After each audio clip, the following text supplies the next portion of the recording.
এর আগেও কিন্তু আমি তোমাদেরকে আমার ফেসে হেয়ার রিমুভ করে দেখিয়েছি, তারপরেও কিন্তু আমার সব থেকে একটা বেশি কমেন্ট আসে, সেটা হচ্ছে এই ফেসিয়াল রেজারগুলো দিয়ে হেয়ার রিমুভ করলে কি ফেসে হেয়ার গ্রোথ আরো বেশি বেড়ে যায়।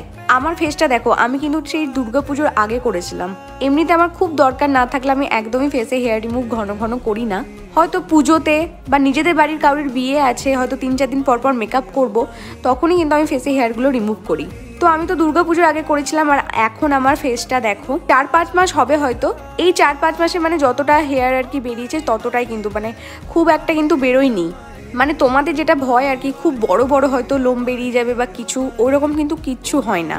এই ফেসিয়াল রেজারগুলো কিন্তু ভীষণই ভালো। একটা প্যাকেটে 3টে থাকে, একটা তো আমার ইউজ করা হয়ে গেছে, সেই জন্য আর ওটা আর করিনি, ওটা ফেলে দিয়েছি। আজকে একটা নতুন বার করলাম, সামনেই যেহেতু দিদির বিয়ে। আর হেয়ার রিমুভ করার আগে কিন্তু আমি জাস্ট অ্যালোভেরা জেল অ্যাপ্লাই করি, ব্যাস, আর কিচ্ছু না। এখন তো আমি মুখটা পুরো ফেস ওয়াশ দিয়ে ক্লিন করে নিয়েছি, আর দেখো ফেসটা আমার কতটা গ্লো করছে। So by.